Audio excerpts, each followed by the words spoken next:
आरोग्य। हेलो, हाय, नमस्कार। मैं हूं आपकी होस्ट और दोस्त कल्पिता।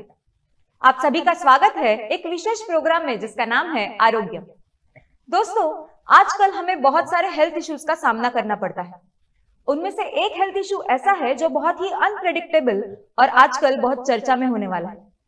उसका नाम है हार्ट अटैक।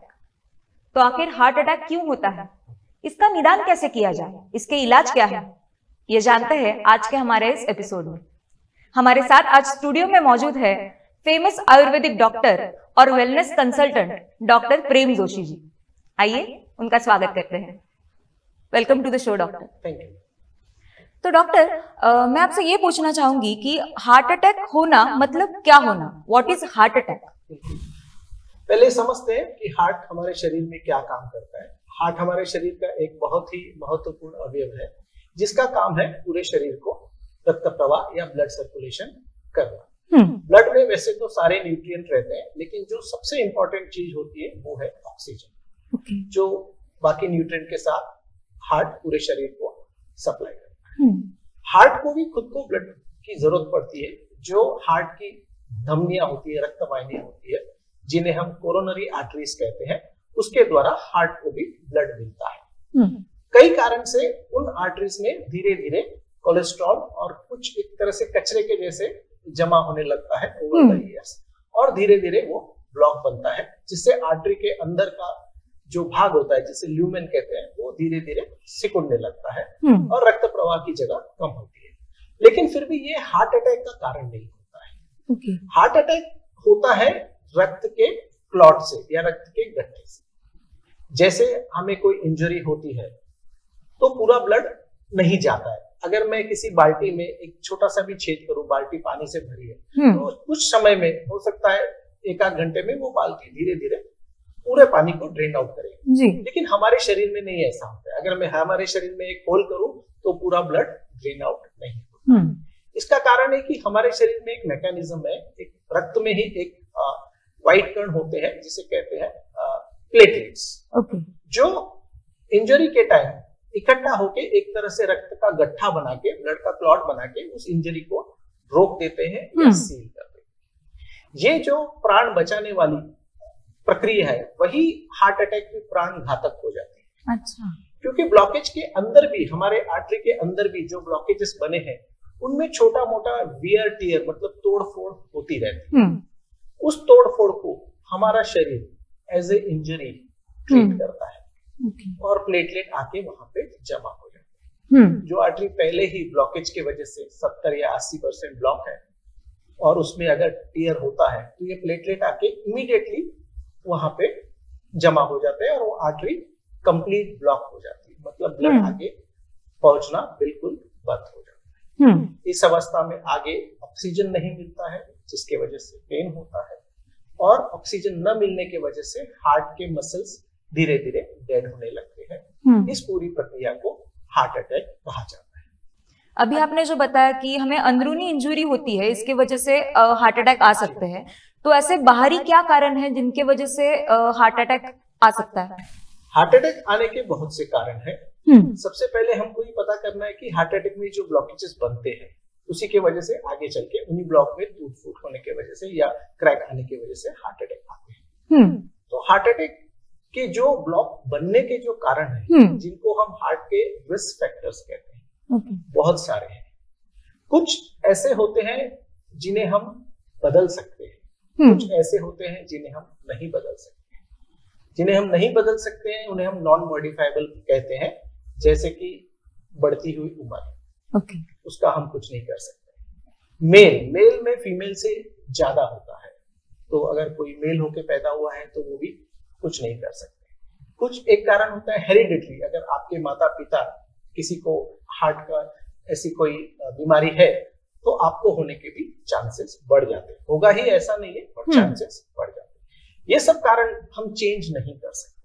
लेकिन बहुत से ऐसे कारण है जो हमारे हाथ में है, तो हमारी ही गलतियों की वजह से हार्ट डिसीज को लेके आते हैं, जिनको हम अच्छे खासे मतलब हम पूरी तरह से सक्षम होते हैं उनको प्रिवेंट करने में, रोकथाम करने में। इसमें प्रमुख ऐसा है कि हाई ब्लड प्रेशर होना, डायबिटीज होना, कोलेस्ट्रॉल ज्यादा होना, मोटापा होना, इसके अलावा स्ट्रेस, बहुत ज्यादा स्ट्रेस होना जी। इसके अलावा कुछ बुरी आदतें होती हैं जैसे स्मोकिंग या टोबैको च्यूइंग, अल्कोहल डायरेक्टली इतना नहीं होता है बट फिर भी ओवर कंजम्पशन हार्ट के लिए घातक होता है। तो ये मुख्य कारण होते हैं जिसके वजह से हार्ट डिसीज या फिर आगे चल के हार्ट अटैक आने की नौबत आ जाती है। तो सर अभी आपने बताया कि बहुत सारे रीजंस है जिसकी वजह से हमें हार्ट अटैक हो सकता है, मतलब बुरी आदतें हैं, डायबिटीज है, मोटापा है। तो ऐसी कौन से लक्षण हैं जिनसे हमें पता चल सकता है कि हमें हार्ट अटैक हो रहा है? एक्चुअली हार्ट अटैक के लक्षण बहुत वेग होते हैं, मतलब काफी अलग अलग लोगों के अलग अलग तरीके से होते हैं। मेन जो सिम्टम होता है लेफ्ट साइड ऑफ चेस्ट में पेन होना। ओके। लेकिन ये जरूरी नहीं कि लेफ्ट साइड चेस्ट में ही पेन हो, हार्ट की पूरी टेरिटरी होती है, दोनों हमारे जॉ से लेके दोनों हाथ और लगभग पेट तक के हिस्सा, इसमें अलग अलग सेंसेशन का होना, पेन हो सकता है, कभी कभी चकराहट हो सकती है, कभी कभी नमनेस हो सकता है। इस तरह के बहुत से, सिर्फ पेन एक नहीं होता है, पेन के अलग अलग रूप होते हैं। उस तरीके से कोई ना कोई डिस्कम्फर्ट इस भाग में हो सकती है जी। इसके साथ में बहुत ज्यादा पसीना ऐसा हो सकता है, चक्कर आने के जैसा हो सकता है। और एक सिम्टम है जो बहुत से हार्ट पेशेंट बोलते हैं कि अच्छा नहीं लग रहा है, ठीक नहीं लग रहा है, मतलब वो क्या अंदर हो रहा है वो बिल्कुल एक्सप्रेस नहीं कर सकते। तो एज ए हार्ट के डॉक्टर अगर कोई बोलते हैं कि मुझे ठीक नहीं लग रहा है, मुझे अच्छा नहीं लग रहा है, along with any chest discomfort, uneasy होना, तो वो एक्सप्रेस, ये बहुत ही एक महत्वपूर्ण संकेत है जिससे हमें शक की सुई हार्ट अटैक की तरफ जाती है जी। तो हम अभी हार्ट अटैक के ऊपर बात कर रहे हैं, तो क्या हार्ट अटैक और हार्ट डिजीज ये अलग अलग चीजें हैं या दोनों एक ही है? बिल्कुल अलग अलग है। हार्ट डिसीज एक बड़ा अम्ब्रेला है, उसके अंदर बहुत सारे हार्ट से संबंधित जो भी रोग होते हैं वो सारे आ जाते हैं। जैसे उसमें हार्ट अटैक तो एक लक्षण है जी, जिसको हम कहते हैं, जैसे मैंने बताया, हार्ट को जो रक्त सप्लाई करती है, ब्लड सप्लाई करती है, वो धमनियां जिनको कोरोनरी आर्टरी कहते हैं, उसमें ब्लॉकेज के वजह से या क्लॉट के वजह से होता है, इसलिए इसको कोरोनरी आर्टरी डिजीज कहते हैं जी। और एक वर्ड मैंने और बताया था कि ऑक्सीजन नहीं पहुंचना, उसको हम इस्चीमिया कहते हैं। अगर किसी भाग में ऑक्सीजन नहीं पहुंच रहा है तो उस कंडीशन को इस्चीमिया बोलते हैं। तो इसको इस्चेमिक हार्ट डिसीज भी बोलते हैं जी। ब्लॉक की वजह से होता है, कोरोनरी आर्टरी में होता है, इसलिए इसको कोरोनरी आर्टरी डिजीज कहते हैं। और ब्लड सप्लाई कम मिलने से, ऑक्सीजन कम मिलती है, इसलिए इसका दूसरा नाम इस्चेमिक हार्ट डिसीज भी है। इसके अलावा भी हार्ट की बहुत सारी अलग अलग डिजीजेस या बीमारियां होती है, जैसे वॉल्स की कोई तकलीफ होती है, रिदम की कोई तकलीफ होती है, लेकिन वो एक अलग है। आजकल जो चर्चा में होता है हार्ट अटैक से रिलेटेड, यही कोरोनरी आर्टरी डिजीज है। मुझे हार्ट अटैक हो चुका है या फिर हार्ट अटैक होने के चांसेस है, तो मुझे ऐसे कौन सी एक्सरसाइज करनी चाहिए जिनसे मेरी हेल्थ अच्छी हो, मेरा हार्ट तंदुरुस्त हो?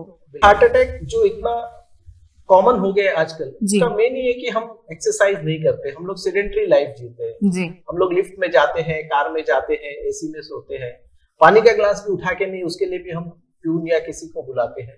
यही आगे चल के हार्ट अटैक में रूपांतरित हो जाता है जी। तो आपको पता है कि एक्सरसाइज जनरली दो टाइप की होती है। एक होती है वेट ट्रेनिंग, जैसे अगर हम कोई जिम में भी कोई जाता है तो वहां पे दो सेक्शन होते हैं। एक होता है वेट ट्रेनिंग, वेट ट्रेनिंग करने से हमारे बोन मजबूत होते हैं, हमारे मसल्स मजबूत होते हैं, ओवरऑल एक तरह से बॉडी की जो स्ट्रेंथ आती है, फिजिकल स्ट्रेंथ, वो इंप्रूव होती है।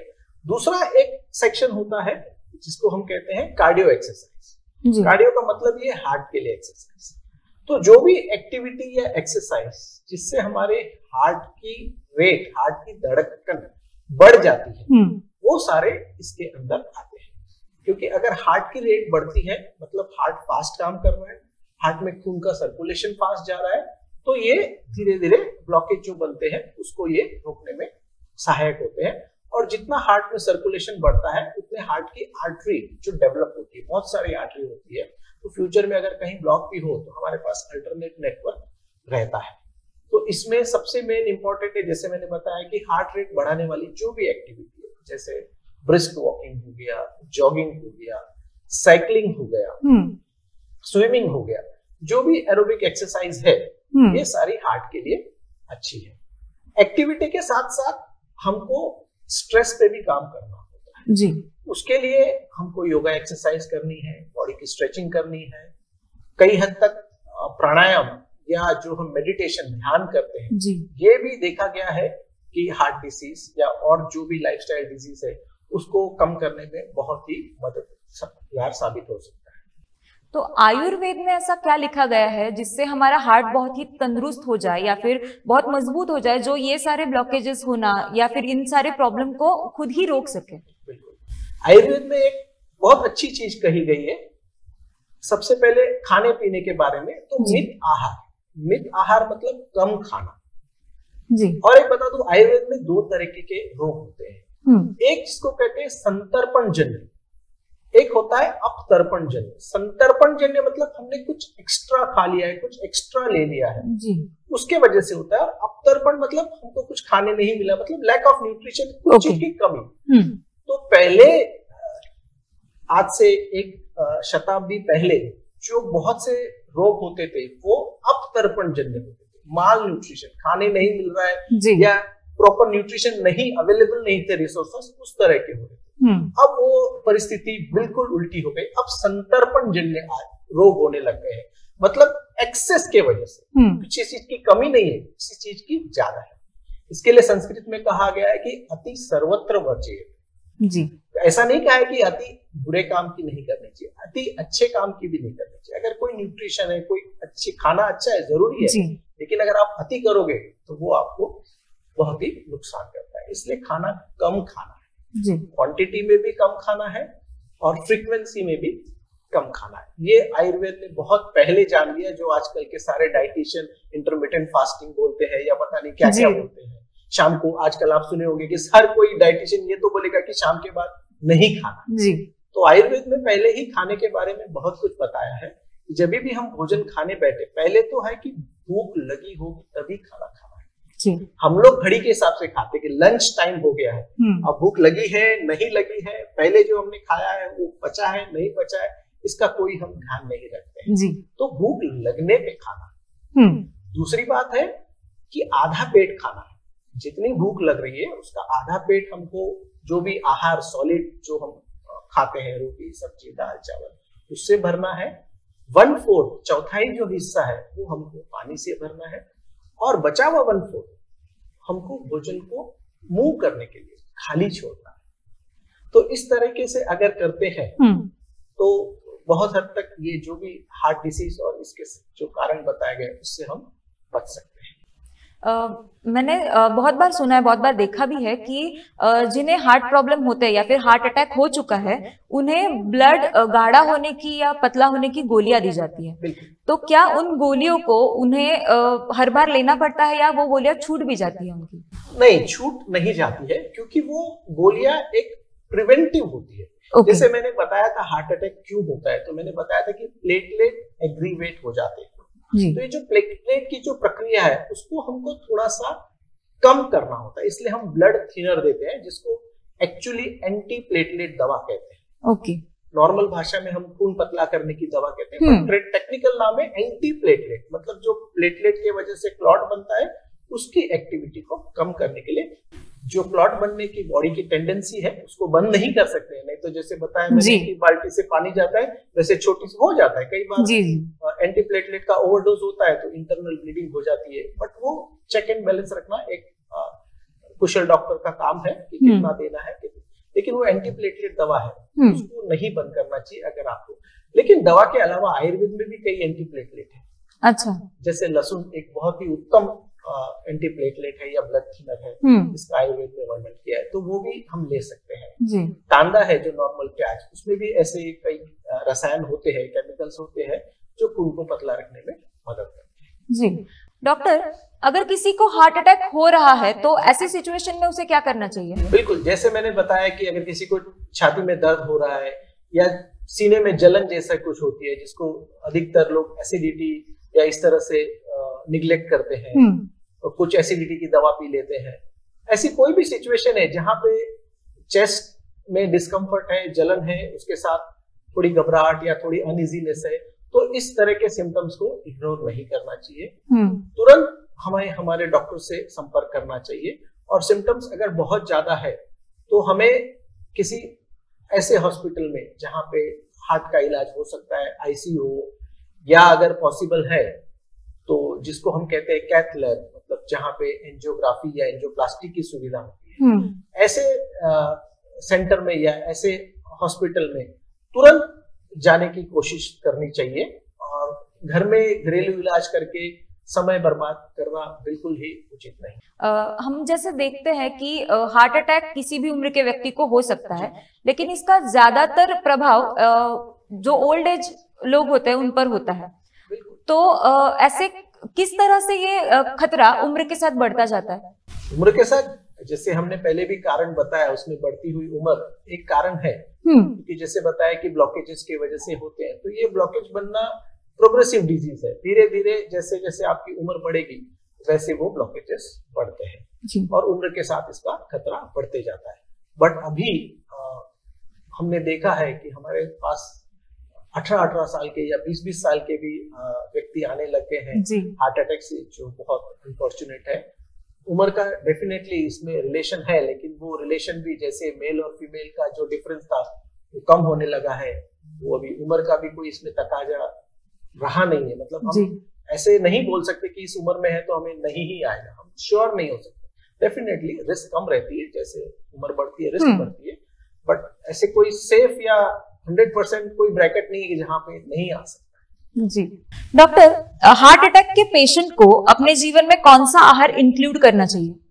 जैसे मैंने पहले बताया कि 2 तरीके की आयुर्वेद में बताया, एक संतर्पण और एक अपतर्पण। जी, तो ये संतर्पण मतलब एक्सेस वाली डिजीज है। इसमें डेफिनेटली मैं बताऊंगा कि क्या ऐड करना चाहिए, लेकिन उसके पहले हमें ये जानना है कि क्या डिलीट करना चाहिए या क्या कम करना चाहिए। तो सबसे पहले है मोस्टली ये जो व्हाइट कलर की चीजें हैं, जैसे शुगर हो गया, मैदा हो गया, ये 2 चीज तो एब्सोल्युटली नो नो है। इसके साथ फैट जो है बाहर से ऑयल वगैरह, वो जितना कम कर सके वो अच्छी बात है। फाइबर का कंटेंट उसमें जितना हम बढ़ा सके, जितने हम फ्रेश फ्रूट्स, फ्रेश वेजिटेबल्स ले सकते हैं वो लेना है। और जंक फूड, फास्ट फूड, कोई भी पैकेट खोल के हमें नहीं खाना है। उसमें कितना भी हेल्दी लिखा हो, न्यूट्रिएंट लिखा हो, heart friendly, more fibre, no is no. Packet खोल के हमें कुछ भी नहीं खाना है। जो किराने की दुकान से हमारे किचन में और किचन से हमारे पेट में, या फिर फल सब्जियां जो कच्ची खाई जा सकती है, ये लेना है। आयुर्वेद में डेफिनेटली बहुत से ऐसे हर्ब्स या ऐसी औषधियां हैं जो हार्ट डिसीज में बहुत ही काम करती है। जैसे एक अर्जुन एक वृक्ष है जिसकी छाल ये हार्ट के लिए बहुत ही अच्छी समझी गई है। उसको 1 चम्मच अर्जुन का पाउडर, जो किसी भी आयुर्वेदिक दुकान में आसानी से उपलब्ध है, 1 चम्मच अर्जुन का पाउडर 1 गिलास पानी में उबालने रखना है। जब वो 1/4 हो जाता है, चौथाई हिस्सा बच जाता है, उसको छान के हम पी सकते हैं। इसके अलावा मैंने बोला लहसुन, जो बहुत अच्छा ब्लड थिनर है, एंटी प्लेटलेट है, वो हम रोज ले सकते हैं। कच्चा भी लहसुन खा सकते हैं, रोज सुबह 2 कली चबा के थोड़ा सा गर्म पानी पी लिया। इसके अलावा एक और बहुत ही उत्तम औषधि है जो बहुत कॉमनली अवेलेबल है, जिसे आंवला कहते हैं। आंवला हार्ट के लिए बहुत अच्छा है, टोटल हेल्थ के लिए बहुत अच्छा है। तो अगर हम आंवले का किसी भी तरीके से रेगुलर सेवन करते हैं, उसका जूस ले सकते हैं, कच्चा खा सकते हैं, उसका मुरब्बा वगैरह थोड़ा जो बनता है वो थोड़ा अवॉइड करना है, शुगर वाली चीज जी। तो या तो पाउडर फॉर्म में लीजिए अगर उसका सीजन नहीं है, अगर उसका सीजन है तो फ्रेश आंवला या जूस ले सकते हैं। और इसके अलावा लहसुन, जो मैंने पहले बताया एंटी प्लेटलेट है, वो हम ले सकते हैं। उसकी 2 कलियां इस तरह से कच्ची भी चबा के आप गर्म पानी के साथ सेवन कर सकते हैं। तो इस तरह से आयुर्वेद में बहुत औषधियों का वर्णन है। बहुत ही इम्पोर्टेंट जानकारी बताई आपने। तो जाते जाते हमारे दर्शकों को ऐसे क्या टिप्स देना चाहेंगे आप, जिससे वो हार्ट अटैक रोक सकते हैं या फिर हार्ट अटैक में हार्ट को और मजबूत कर सकते हैं? बिल्कुल, सबसे पहले है कि खुश रहिए। मतलब हम लोग इस भागदौड़ की जिंदगी में एक बेसिक चीज ही भूल गए कि खुश रहना है हमें। अगर मुझे कोई पूछे कि लास्ट 1 वीक में आपको कहाँ खुशी मिली थी, तो मुझे ढूंढना पड़ेगा कि ऐसा कौन सा खुशी का क्षण आया। मतलब कई दिन बीत जाते हैं, लेकिन रियल जो खुशी है, तो हम भाग रहे हैं पैसे के लिए, इसके लिए, उसके लिए, लेकिन जो अल्टीमेटली है कि हमको तो सबको खुश रहना है। लेकिन अगर हम देखते हैं तो आजकल हम खुशी नहीं हो पाते। खुशी बहुत छोटी छोटी चीजों में मिल सकती है। एक बच्चे को गोद में मिलके हग कर लिया, एक दोस्त को बिना कारण फोन कर लिया, किसी की मदद कर ली, खुशी बहुत छोटी छोटी है, उसके लिए हमको बहुत ज्यादा साधन की जरूरत नहीं है। तो खुश रहिए, यही स्ट्रेस, क्योंकि आजकल सब लोग स्ट्रेस में है, बच्चे से लेके बूढ़े तक। तो स्ट्रेस को एकदम ऑपोजिट है खुशी है। जितना स्ट्रेस आता है उतना खुशी, खुद भी खुशी रहिए, और अगर आप खुश है तो आप आसपास में भी खुशी एकदम बिखरा रहे हैं। इसके साथ में एक्टिव बनिए। तो शरीर दिया है भगवान ने, हाथ पैर दिया है, उसका इस्तेमाल कीजिए। लिफ्ट का थोड़ा कम यूज कीजिए, गाड़ी थोड़ी कम यूज कीजिए।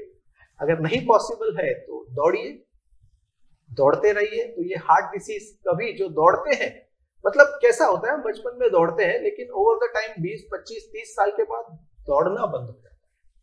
अगर मैं डेफिनेटली कह सकता हूं, अगर व्यक्ति कोई रोज आधे घंटे दौड़ता है तो 99% चांसेस है कि वो इस तरह के लाइफस्टाइल डिजीज से बच सकता है। खाने में जंक फूड और पैकेट फूड, इसका जितना कम इस्तेमाल हो उतना कीजिए। पार्टी, जैसे आज बर्थडे है, पार्टी है, तो हमारे यहाँ पे क्या, खाना खाओ। खाना खाओ मतलब सेलिब्रेशन विदाउट फूड होता ही नहीं जी। Food is not to celebrate. आप मिलो, गाओ, नाचो, खेलो, कूदो, सेलिब्रेट करो, बट सेलिब्रेट खाना, ये एक समानार्थी शब्द क्यों बन गया है? तो हमको सेलिब्रेशन बिना खाने के करना सीखना चाहिए।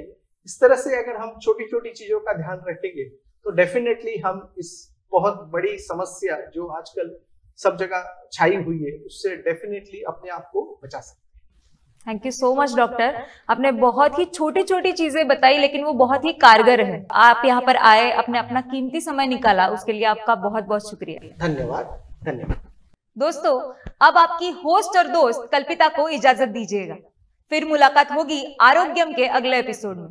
तब तक अपना ख्याल रखिएगा। Take care.